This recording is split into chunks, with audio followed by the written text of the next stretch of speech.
네, 2부 강의를 시작하겠습니다. 아까도 언급했다시피 우리가 역사적으로 진정한 그 보수 세력은 진보 정치를 구현해 왔습니다. 그 진정한 보수는 개혁과 진보를 추구하는 자라는 것을 감안할 때 대한민국에 과연 진정한 보수 세력이 존재하는가? 우리는 그거를 고민하지 않을 수가 없습니다. 한국 사람들 대부분 보수 정당이라고 인식하는 정당이 있습니다. 바로 국민의힘이 있습니다. 국민의힘이라고 하는 정당의 전신인 새누리당이 있는데요. 새누리당은 그 시대의 변화를 외면하고 보수가 아닌 수구적 행태를 보임으로써 이미 국민들로부터 외면받은 바가 있습니다. 그 새누리당의 후신인 자유한국당은 비대위를 출범해서 이제 그때가 탄핵 사태죠. 예, 대통령 탄핵 사태인데 그때 이후에 자유한국당이 이제 비대위를 출범을 해서 각종 변화를 시도하려고 했지만 역시 국민들의 반응은 싸늘했죠. 물론 국민들의 반응만을 전적으로 의지한다면 그것은 포퓰리즘이 될 수 있기 때문에 경계를 해야 합니다. 그러나 코스프레에 머물지 않는 진정한 개혁을 한다면 그 개혁의 진정성은 국민들도 체감을 할 수가 있는 거죠. 그러한 어떤 진정성은 국민들에게 전달이 됩니다. 본 강의자가 문제 제기하는 부분은 바로 이것입니다. 개혁의 진정성을 국민 대다수가 체감하지 못했다는 거죠. 당시에 이제 뭐 자유한국당이 새누리당을 이제 당명을 바꾸고 자유한국당이 비대위를 결성해서 여러 가지 개혁을 한다라고 했지만 실제로 국민 대다수는 그런 개혁들을 체감하지 못했다는 겁니다. 문제의 심각성은 바로 여기에 있었다는 거죠. 당시 자유한국당의 개혁이 진정성이 보이지 않았다라고 대다수가 생각을 했다는 겁니다. 그런 면에서 자유한국당은 이미 보수정당, 즉 국민의힘의 전신이죠. 자유한국당도 이미 보수정당이 아닌 겁니다. 보수라기보다는 반동이나 수구정당이 더 적절한 표현인 거죠. 진정한 보수는 개혁을 지향하고 노블리스 오블리제, 즉 자신의 지위, 그 포지션에 걸맞는 사회적 의무를 다하는 태도를 반드시 실천을 해야 하는 것입니다. 과연 과거의 자유한국당이 자신들의 기득권과 지위를 포기하고 루소가 말했던 일반이직, 즉 공동선과 공익을 실현할 수 있는 정당이었고 정치 세력이었는가? 본 강의자는 그것에 대해서 좀 부정적으로 생각을 합니다. 그리고 공동선과 공익을 실현하려고 노력하지 않는 자들은 이미 보수가 아닌 겁니다. 본 강의자는 당명을 바꾼 국민의힘이 진정한 보수 정당이 되기를 바라고 있습니다. 또한 그 특정 정치 세력이나 개인이 자신들을 진보라고 말하는 것이 과연 적합하냐? 진보주의자다. 진보 정치를 구현한다. 이런 얘기 많이 하지 않습니까? 우리나라 그 국내 정치판에서도. 그래서 보수주의자들과 진보주의자를 또 구분을 합니다. 그리고 자칭 진보라고 하는 사람들도 있습니다. 자기가 진보주의자다. 진보 정치를 구현한다. 근데 그런 사람들이 진짜 진보주의자냐? 한번 생각해 볼 필요가 있다는 거죠. 아니면 그들은 사실 오만한 것인가? 예, 진보라고 하는 말은 사실 함부로 해서는 안 되거든요. 근데 본인의 생각이나 이론이나 정치가 진보라고 생각하는 것 자체가 어떻게 보면 오만 아니냐. 스스로 그렇게 생각한다면.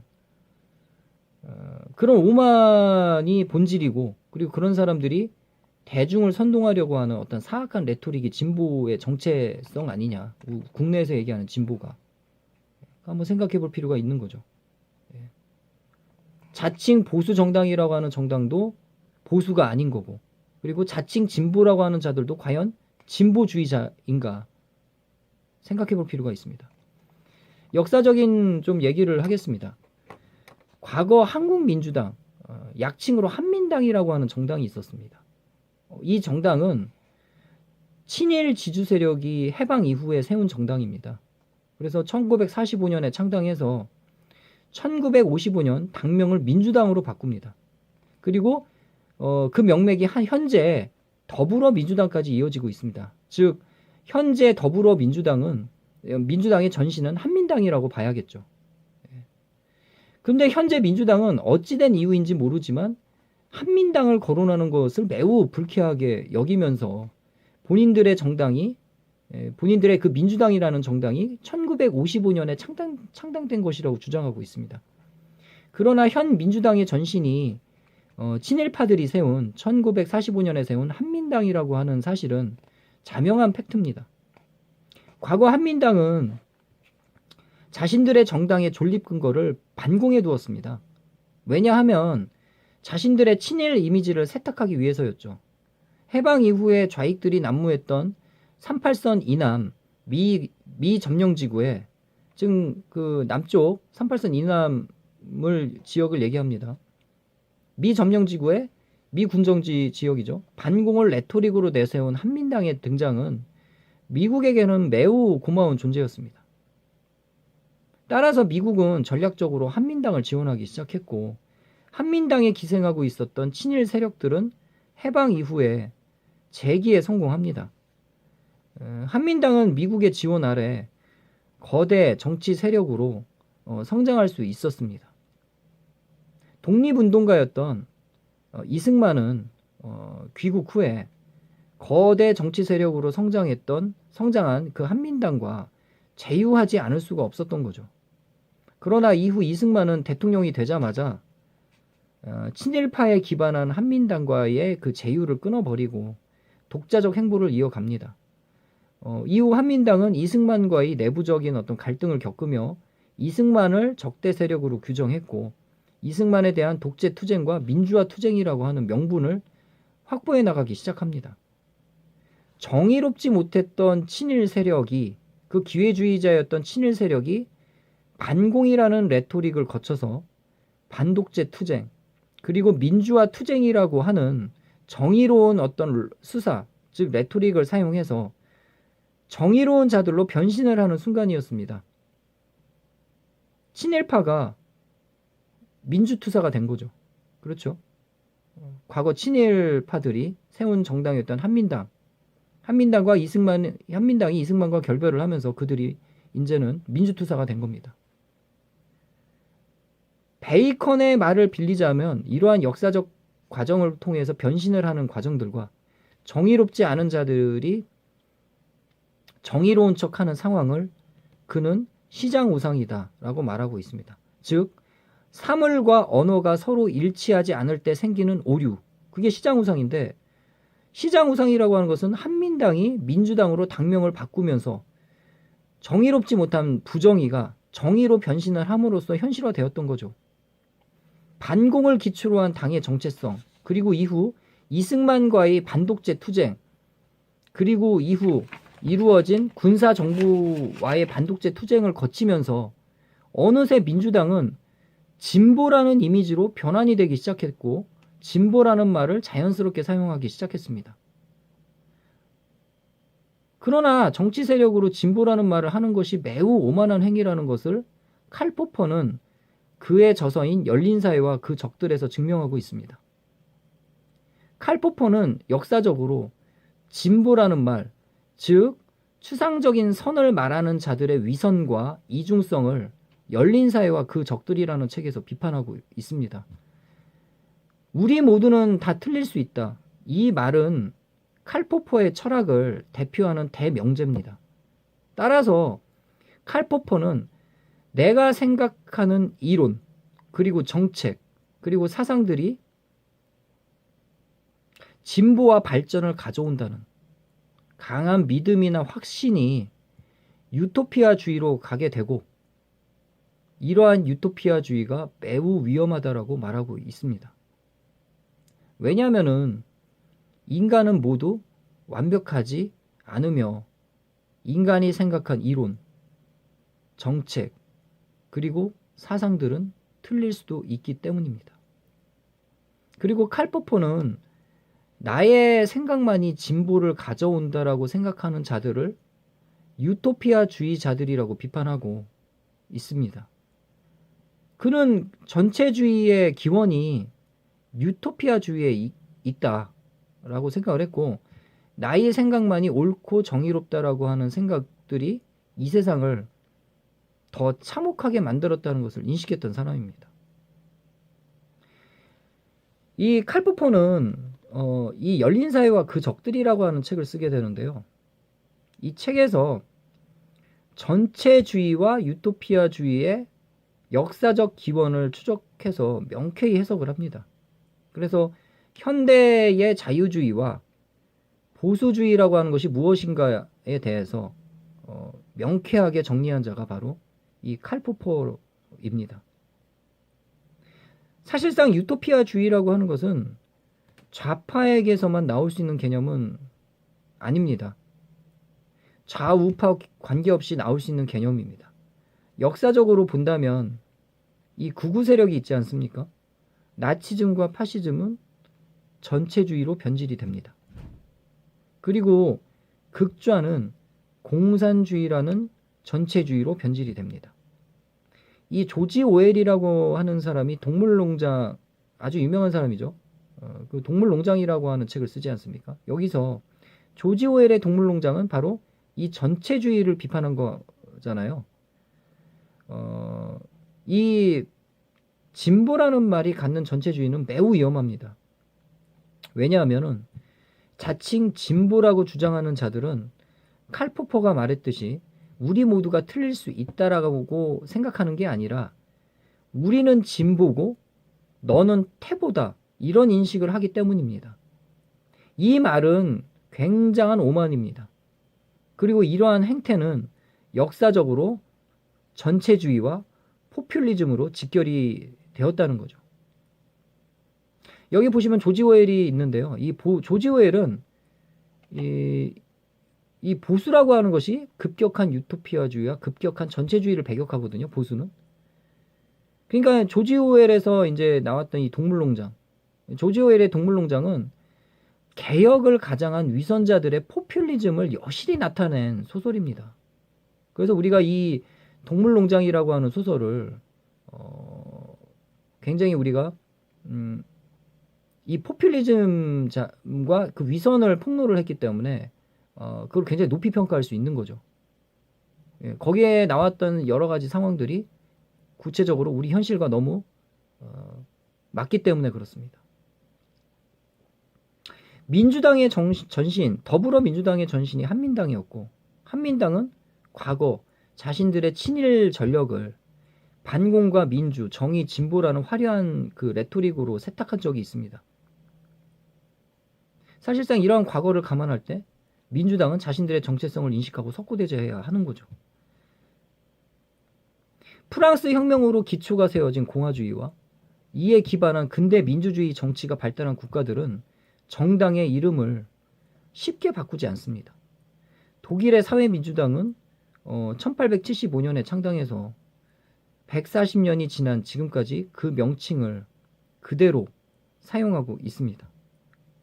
그러나 민주당은 1955년 한민당에서 민주당으로 당명을 바꾼 이후 한국의 자칭 보수 정당들과 마찬가지예요. 우리나라 정당들은 자꾸 이름을 바꿉니다. 한국의 자칭 보수 정당들도 그랬고요. 한국의 자칭 보수 정당들과 마찬가지로 역시 수도 없이 정당명을 바꾸면서 자신들의 정체성을 계속 세탁해 왔습니다. 자신들의 기득권을 내려놓지 않고 본인들을 절대 선으로 착각하고 진보라는 용어를 사용하고 남발하면서 내로남불의 이중성을 보인다면 역시 현재의 더불어민주당도 과거 자유한국당과 마찬가지로 수구정당을 벗어날 수가 없는 겁니다. 진보는 결과적 개념입니다. 1998년 독일 사회민주당의 라퐁텐이 재무부 장관으로 취임한 적이 있습니다. 그는 극단적인 좌파 성향을 가진 인물이었습니다.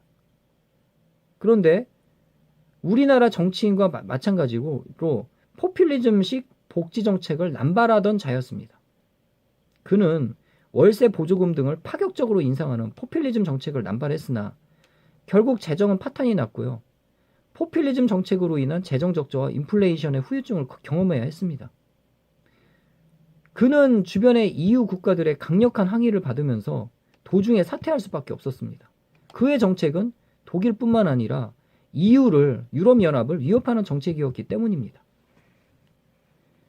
독일의 전후 70여 년의 역사에서 3인당이 정권을 차지했던 기간은 대략 20년 남짓입니다. 즉 유럽의 그 정당들의 집권 기간을 봤을 때 좌파 정당의 집권 기간은 짧습니다. 그것이 왜 그런가 한번 좀 관찰을 해보자는 거죠. 독일의 전후 70년 역사에서 3인당이 정권을 차지했던 기간이 대략 20년 남짓인데요. 다른 서유럽 국가들에 비해서도 우파와 좌파의 집권 기간도 대략 비슷한 경향을 보입니다. 꼭 독일만 그런 게 아니라 1998년 11월 25일 영국의 영향력 있는 언론 매체인 선에서 독일의 재무장관 오스카 라퐁텐이 파한대소하는 사진을 일면에 소개합니다. 그래서 그를 유럽에서 가장 위험한 인물이라고 지목을 합니다. 그 기사화되기 전인 같은 해 10월에 독일 연방 선거를 통해서 16년간 지속되었던 기민당과 자민당의 연립 정권을 무너뜨리고 등장했던 사회민주당과 녹색당의 연정은 곧바로 막대한 재정 지출을 단행했습니다. 당시에 독일 정부는 그러니까 모든 국민에게 연방 정부가 월세로 거주하는 모든 국민에게 매월 지급하는 월세 보조금이 있는데 그해 11월부터 그러니까 10월 달에 총선을 했으니까 11월 달에 이제 연정을 통해서 3인당 녹색당 연립 정권이 들어서는데 연정 정부가요. 근데 11월부터 이제 즉각적으로 단행을 했던 겁니다. 월세 보조금을 2배로 이제 인상을 해서 지원을 해준 거예요.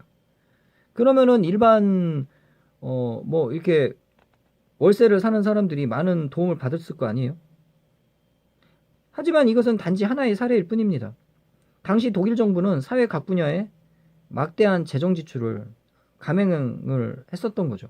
이를 주도했던 인물이 라퐁텐이었고 통합작업이 한창 진행 중이었던 유럽에서 유럽 통합을 계속 이제 진행하는 과정이 있었는데 각국은 이 라퐁텐의 이러한 정책 기조를 매우 위험하다고 봤던 겁니다. 그 이유는 막대한 재정 지출로 야기될 독일의 인플레이션. 지금 우리나라도 코로나 사태 때 막대한 재정 지출을 하지 않았습니까? 그걸로 인해서 지금 물가가 많이 올랐습니다. 그리고 인플레이션이 지금 굉장히 심각합니다. 역시 마찬가지로 라퐁텐의 그런 재정 정책이 막대한 재정 지출 정책이 독일의 인플레이션을 야기하고 화폐 통합이 예정된 유럽 연합에 그러니까 유로화라고 화폐 통합을 2002년도부터 하는데요. 이때 당시 이제 화폐 통합을 계속 추진 중이었단 말이죠. 화폐 통합이 예정된 유럽 연합의 재정 운영을 매우 어렵게 만들 것이기 때문입니다. 노동자가 압도적 다수인 유럽에서 좌파 정권들의 집권 기간이 짧은 이유는 과도한 재정 지출로 인한 인플레이션과 세금 인상, 그리고 경기 침체와 실업률의 증가 때문이었습니다. 그런데 이러한 현상이 1998년 10월 3인당의 집권과 동시에 나타날 조짐이 보이자 결국 이듬해 3월에 수상인 슈레더와 라퐁텐은 담판을 벌이기 시작하죠. 하기에 이르렀습니다. 슈레더는 라퐁텐에게 당신이 물러나지 않으면 내가 물러나겠다. 그렇게 된다면 녹색당과의 연정도 깨지고 연방위의 선거를 다시 해야만 한다. 우리가 16년 만에 집권을 했는데 다시 선거를 한다면 승리한다는 보장은 없다. 이런 말을 했어요. 과도한 재정 지출에서 파생된 문제들은 어떻게 됩니까? 정권의 존망과도 직결되는 문제였던 것입니다. 그래서 라퐁텐은 장관 취임 후 불과 5개월 만에 연정의 유지를 위해서 자진 사임 형식으로 재무부 장관직을 떠나게 됩니다. 사실 슈레더가 수상이기는 했지만 3인당의 실권자는 라퐁텐이었거든요. 하지만 라퐁텐이 수상 후보가 된다면 경제계의 반발이 너무 심했기 때문에 고육지책으로 2인자였던 슈레더를 내세워서 선거에서 겨우 승리를 했던 겁니다. 라퐁텐의 사임은 당시 독일에서 충격적인 사건이었죠. 3인당 내의 1인자, 2인자 간의 충돌은 제3의 길을 걸었던 2인자 슈레더의 승리로 마무리되었던 것입니다. 이렇게 보게 되니 이런 그리고 이 급진적 포퓰리즘 정책을 펴다가 독일 국민에 위해서 사임한 독일 사회민주당의 라퐁테는 이 포퓰리즘 정책에 대해서 경계하는 독일인들의 위식 수준이 사실 본 강의자는 부러울 뿐이고 결과적으로 봤을 때는요. 라퐁텐의 개혁은 진보를 가져오지 못했습니다. 그러나 그의 포퓰리즘 정책은요. 마치 진보적이고 개혁적인 것처럼 포장되었습니다. 만약에 우리나라 사람들 같았으면은 보조금 같은 거 올려주면은 좋아했을 거예요. 근데 독일인들은 그렇지 않았고 유럽 EU에서도 굉장히 우려를 했습니다. 이 라퐁텐의 포퓰리즘 정책은 진보적이고 개혁적인 것처럼 포장이 되었지만 결과적으로 그의 정책은 태보를 가져왔습니다. 보수주의자들은 이러한 급진적이고 비현실적인 변화를 추구하지 않습니다. 그래서 유럽에서 좌파 정당의 정권 유지 기간이 짧은 이유가 바로 여기에 있는 겁니다. 좌파들의 정책은 그 정책은 보통 보면은 개혁은 보수주의자들이 성취를 하지 좌파들은 이런 식으로 개혁을 망칩니다. 그래서 유럽은 그리고 독일도 노동자들의 대다수를 차지하는 게 노동자 계층 아닙니까? 근데 왜 노동자들이 보수 정당을 선택을 할까요? 70년의 역사 중에서 독일도 그렇고 영국과 프랑스도 마찬가지입니다. 대다수 보면은 좌파 정당들의 집권 기간이 현저하게 짧습니다. 독일도 거의 50년을 보수 정당이 집권을 하고 있었던 그런 어떤 좌파 정당의 집권 기간은 20년밖에 안 되고, 우리가 독일의 역사를 통해 보면은 좌파 정당의 집권이 현저하게 짧은 거를 볼 수가 있습니다. 물론 뭐 얼마 전까지만 해도 기민당이 집권을 했었죠. 물론 지금은 뭐 3인당이 연정을 하고 있지만은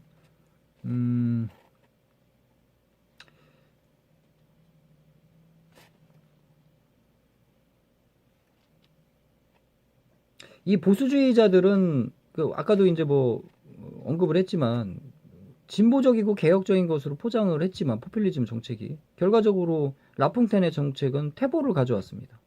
보수주의자들은 이러한 급진적이고 비현실적인 변화를 추구하지 않습니다. 진보와 태보는 결과론적인 개념입니다. 본인의 사상과 신념 그리고 이론이나 정책이 진보적이라고 해서 진보가 되는 것은 아닙니다. 모든 정책은 해보고 실현을 해서 어떤 결과가 나왔을 때 진보인지 태보인지 평가할 수 있는 거죠. 따라서 진보라는 용어 사용은 지양해야 됩니다. 그런 용어를 써서는 안 된다는 얘기입니다. 적폐라는 용어 사용도 지양해야 됩니다. 쓰면 안 됩니다. 왜? 왜냐하면 나 자신도 적폐가 될 수 있고 수구 세력이 될 수 있고 부패가 될 수가 있기 때문입니다. 적폐나 부패나 수구라는 것은 상대방에게만 적용되는 것이 아니라 나 자신과 우리 정당에게도 적용되는 개념입니다.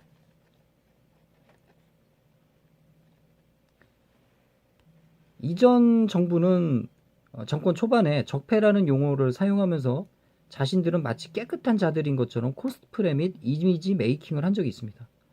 그러나 그동안의 일련의 사태들을 보면 적폐 청산을 주장했던 자들이 과연 정의로웠는가에 대한 의문이 듭니다. 말로만 떠들고 구호만 외친다고 정의로운 자가 되고 진보가 되는 것은 결코 아닙니다. 우리 사회는 진보라는 용어를 매우 신중하게 사용해야 합니다. 자신이 생각한 신념 혹은 정책 등이 진보가 될지 태보가 될지는 아무도 모르는 것입니다. 어떠한 이론이나 정책을 통해서 사회가 진보되었다는 것은 시간이 지나서 미래에 규정되는 개념입니다. 그러니까 시간이 좀 더 지난 다음에 미래에 이것이 진보였다, 이것이 태보였다, 그거를 규정할 수 있는 거지 결코 현재 진보다, 태보다 그걸 규정할 수는 없다는 얘기죠. 시간이 좀 더 지나고 그 결과를 오랜 시간 놓고서 관찰을 해봤을 때 그것이 진보였다, 태보였다라고 하는 것을 규정할 수 있는 겁니다. 따라서 본인이 진보라고 생각하는 것 자체가 전체주의의 씨앗이자 뿌리인 그 안에 오만이 자리 잡고 있다는 것입니다. 진보라는 용어와 관련해서 미국 사회가 갖는 특수성이 있습니다. 유럽에서는 진보라는 용어를 쓰지 않으나 미국에서는 급진주의자들의 정치 성향을 리버럴이라는 용어로 표현을 합니다. 따라서 리버럴을 우리나라에서는 일반적으로 진보라고 번역을 하거든요. 그러나 우리가 번역하는 리버럴이라는 용어는 진보의 의미인 프로그레시브와 다릅니다. 아무리 급진적인 리버럴이라고 하더라도 사회적 약자에게 일방적으로 법적으로 특혜를 주는 것을 당연하다고 생각하지는 않습니다. 일방적으로 특혜를 주어야 한다는 생각을 한다면 미국에서는 그를 프로그레시브, 진보적이다라고 합니다. 예. 즉 리버럴이라고 하더라도 그 사람의 성향이 완전히 급진적이지는 않다는 거죠. 이러한 기준에 의하면 존 롤스의 정의로는 프로그레시브, 진보적인 것입니다. 예. 지난번 미국 민주당의 대선 후보였던 힐러리가 리버럴과 프로그레시브는 같은 의미라고 주장한 바가 있습니다. 이는 리버럴 성향을 가진 자들을 프로그레시브, 즉 진보라고 포장해서 그들의 표를 가져오려는 의도로 분석이 됩니다. 그러나 존 맥후터가 리버럴 성향을 가지고 있는 4분의 1이 자기를 진보라고 생각하고 있고 보수주의자의 7%는 본인이 진보주의자라고 생각하고 있다고 주장을 합니다. 이 말은 진보라는 용어가 결과론적이고 규정되어 있지 않다는 것을 의미를 합니다. 즉 진보라고 하는 말 자체가 특정한 세력 및 이론 또는 성향을 가진 자들의 전유물이 아니라는 겁니다. 그러나 우리 사회는 진보라는 용어를 자기들만의 전유물로 여기고 진보를 가장하는 일명 진보 코스프레가 판을 치는 게 바로 우리 사회죠. 그리고 많은 대중들이 자기 자신이 진보적이다라고 착각을 하고 진보의 대열에 서기를 원하는 것이 현실입니다. 아무리 그 미국에서 급진적인 리버럴이라고 하더라도 사회적 약자에게 일방적으로 특혜를 줘야 된다는 것을 당연하게 생각하지 않거든요. 그런데 일방적으로 특혜를 주어야 한다는 생각을 한다면 미국에서는 그를 또 진보적이라고 합니다. 즉 미국에서도 리버럴이라고 하더라도 그 사람의 성향이 완전히 급진적이지 않다는 것이죠. 그래서 즉 진보라고 하는 것은 특정한 세력 및 이론 또는 성향을 가진 자들의 전유물이 아니고 아니라는 겁니다. 근데 이거를 마치 자기들이 진보인 것처럼 우리 사회는 진보를 자기들만의 전유물로 여기는 사람들이 많다라고 하는 겁니다. 그리고 대중들도 역시 자기 자신이 진보적이라고 착각을 하고 있고 진보의 대열에 서기를 원한다고 하는 거죠. 진정한 정치 발전은 뭡니까? 진정한 정치 발전은 용어에 대한 올바른 개념 정립에서 나옵니다. 역사적으로 자유주의 혁명과 사회주의 이론이 발전하고 정치 발전을 이룬 국가들의 공통점이 있습니다. 계몽주의를 겪은 국가들의 지식인들은 계몽주의 시대를 거치면서 사물과 용어에 대한 정의를 보다 분명히 하는 작업을 합니다. 그 대표적인 작업이 백과사전 편찬입니다. 계몽주의자들은 대중들이 시장 우상에 빠지지 않도록 용어와 사물을 정확하게 정의 내리는 작업을 해왔습니다. 사물과 용어가 정확히 일치하다 보니까 부정의와 오류에 빠지지 않고 대중들에 대한 선동이나 포퓰리즘이 잘 통하지 않습니다. 오직 논리와 원칙만이 중요해진 것이죠. 그것이 바로 서양의 계몽주의였습니다. 저도 역시 40대지만 저와 같은 세대인 30, 40대 많은 사람들은 보수라는 용어에 대해서 경계심을 가지고 자칭 진보라는 대열에 서기를 원합니다. 이들 대다수가 진보라는 용어가 왠지 세련되고 개혁적인 이미지를 갖는다고 생각하기 때문입니다. 따라서 저와 같은 세대 대다수가 그런 진보의 대열에 서기를 원한다고 본 강의자는 그렇게 판단을 합니다. 또한 이는 보수라고 하는 용어가 수구적이고 고리타분하다라고 하는 착각에서 비롯된 것입니다. 그러나 이는 명백히 프란시스 베이컨이 말한 시장우상에 빠진 겁니다. 보수는 수구와 개념적으로 전혀 다르며 고리타분한 것도 더더욱 아닙니다. 유럽 역사에서 보수주의는 근대 자유주의와 맥을 같이 했고 온고지신, 즉 진보와 개혁을 추구하는 것이 진정한 보수주의의 정신이었습니다. 그리고 역사적으로도 진정한 보수는 코스프레 진보가 아니라 진정한 진보를 구현을 했던 거죠. 이 시대에 우리에게 인문학이 필요한 이유도 여러 가지가 있겠지만 정치 발전을 위해서입니다. 올바른 개념에서 올바른 사유가 나옵니다. 한 사회의 용어에 대한 개념 정립이 중요한 이유가 개념이 정립되어야만 원칙과 정의가 바로 서기 때문입니다. 근대 계몽주의 지식인들은 백과사전을 편찬하면서 한 사회의 대중들이 올바른 용어를 사용하고 올바른 개념이 바로 선 사회를 꿈꿨습니다. 이미 본 강의자가 설명한 대로 보수와 진보라는 용어를 정치적 성향을 구분하는 데 사용하는 것은 이제 하면 안 됩니다. 그리고 보수는 역사적으로 진보를 추구해왔고 그리고 진보적 사회를 만드는 데 일조했다는 것을 기억을 해야 됩니다. 그러한 보수가 진짜 보수입니다.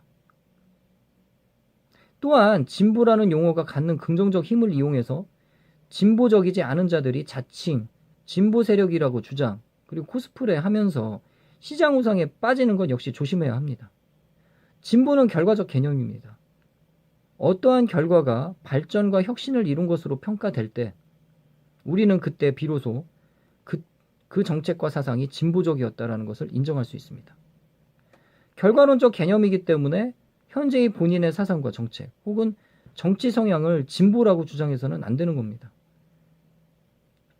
만일 본인의 정치 성향을 진보라고 주장할 때 이것은 명백한 오만입니다. 따라서 우리보다 정치가 발전한 서유럽 사회가 진보라는 용어 사용을 지양하고 있는 것입니다. 하지 않는 것입니다. 우리는 용어나 언어가 갖는 힘을 알아야 합니다. 올바른 용어를 사용하고 그 용어에 대해서 대중들이 깊은 사유를 할 수 있는 단계가 될 때 우리도 정치 발전을 이룰 수 있다고 발전을 할 수가 있는 것이죠. 그리고 그러한 사유가 어떻게 보면 진짜 인문학이다 이렇게 볼 수가 있는 겁니다. 진보는 사실 좌파만의 전유물이 아닙니다. 우리나라에서는 보수와 진보를 이념적으로 상대적인 개념이라고 여깁니다. 그러나 유럽에서는 그렇지 않습니다. 우파와 좌파라고 하는 용어를 쓰지 보수나 진보라는 용어는 사용하지 않습니다. 진보라는 계열 그리고 사회주의 계열이 공통적으로 추구하는 개념이기 때문입니다. 진보의 가치는 변화와 개혁에 있고 수구의 상대적 개념일 뿐 어떤 이념적인 가치가 아닙니다. 그러나 우리나라에서는 좌파라는 용어에 대한 부정적인 이미지가 강하기 때문에 진보라는 용어를 마치 이념적인 용어로 사용하고 있는 거죠. 또한 보수 진영이라고 물론 우리나라에 진정한 보수 정당이 존재합니까? 예. 근데 그동안에 보여준 자칭 보수 정당이라고 하는 정당이 보여준 행위로 봤을 때 과연 대한민국에 보수가 존재하느냐? 저는 존재하지 않다고 봅니다. 그렇기 때문에 진정한 보수 정당이 없었기 때문에 수구적 행태를 보여줬기 때문에 마치 사람들은 보수를 수구라고 인식을 합니다. 근데 그거는 잘못된 인식이라고 하는 거죠. 우리나라에 진정한 보수 정당이 없는 것 뿐이지 보수는 굉장히 좋은 개념입니다. 개혁적이고 진보적인 그런 정치를 구현할 수 있는 자들이 진정한 보수주의자들이 될 수 있기 때문에 그렇습니다. 현대 보수주의의 지향점은 정리를 해보겠습니다. 현대 보수주의의 지향점은 첫 번째 자유민주주의와 법치를 수호하는 것, 그리고 두 번째 인간의 의무와 책임윤리, 세 번째 가족 및 공동체 사고와 책임, 그리고 네 번째 공익을 지향하는 국가윤리, 그리고 다섯 번째 극단적 유토피아를 배격합니다. 즉 유토피아주의를 배격하는 거죠. 이런 5가지의 어떤 현대적 보수주의 정치가 지향하는 바가 있습니다. 그래서 우리가 이러한 보수주의 정치가 왜 유럽에서 노동자들이 대다수인 뭐 독일도 그렇고 영국 뭐 프랑스에서 왜 보수 정당이 좌파 정당의 집권보다 훨씬 더 기른가를 한번 생각해 볼 필요가 있다는 거죠. 그리고 과연 우리나라에 보수 정치가 있고 보수주의 정당이 있는가? 그것도 우리가 생각을 해봐야 됩니다. 예. 과연 여기서 얘기하는 5가지 법치를 수호하고 인간의 의무와 책임 윤리, 가족 및 공동체 사고와 책임, 공익을 지향하는 국가윤리, 유토피아주의를 배격하는 이러한 진정한 보수주의, 그리고 개혁과 또 진보를 지향하는 그런 개혁을 지향하고 지향하는 그런 보수주의자들이 존재하는가를 우리가 깊이 생각을 해봐야 된다는 얘기입니다. 예, 장시간 강의를 들어주셔서 감사하고요. 예, 이 시간 이 특강을 통해서 우리가 보수라고 하는 의미에 대해서 좀 더 깊이 생각을 해보고 우리 사회에서 보수주의나 보수라고 하는 용어가 얼마큼 잘못 사용되고 있는가, 또 진보라는 용어도 마찬가지입니다. 그것도 어떻게 얼마나 잘못 사용되고 있는가를, 그리고 그 개념적 이해를 보다 명확하게 하는 시간이 되었다면은 본 강의자 입장에서는 굉장히 유익한 시간이었다라고 생각이 됩니다. 예. 장시간 본 강의를 시청해 주셔서 감사합니다. 네, 수고하셨습니다.